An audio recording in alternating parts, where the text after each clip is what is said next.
Terima kasih Anda masih bersama kami di Kompas Petang. Saya Cynthia Rompas. Saudara Mensesnek Pratikno menyampaikan, Presiden Joko Widodo sudah mengemasi barang-barang jelang pelantikan Presiden terpilih Prabowo Subianto pada 20 Oktober mendatang. Presiden Jokowi sudah mulai berkemas menjelang masa pensiunnya.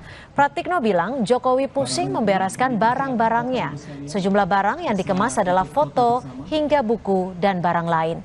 Pratikno juga menyinggung soal rumah pemberian negara untuk Jokowi di Colomadu belum siap untuk ditinggali. Hadirin dimohon duduk. Packing pening kepala katanya. Sudah mulai packing. Apa kan banyak, ada foto, ada buku, ada segala macam kan.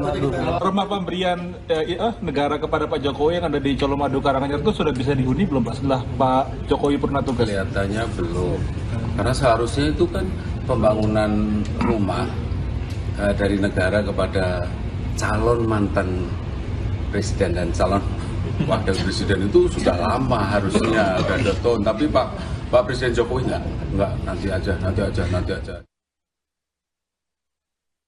Pelantikan Presiden dan Wakil Presiden terpilih Prabowo Subianto Gibran Raka Buming Raka akan berlangsung pada 20 Oktober 2024 di gedung DPR MPR pukul 10 pagi.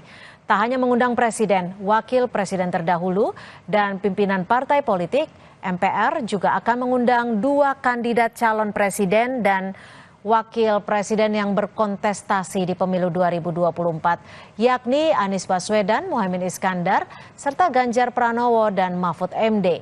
Usai dilantik, Prabowo akan langsung berangkat ke Istana Kepresidenan.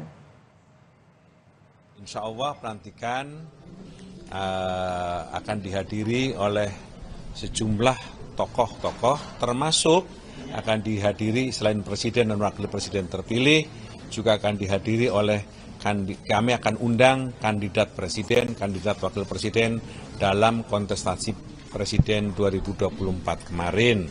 Akan ke istana. Ya, betul. Ya, saya tidak tahu. Nanti ada yang. Kami ngurus pelantikan di sini. Ketua Badan Tim Nasional Sumarji sudah berkoordinasi dengan Federasi Sepak Bola Bahrain soal potensi gangguan sinar laser. Sebelumnya supporter Bahrain sempat ganggu pemain Jepang dengan sinar laser. Informasinya usai jeda.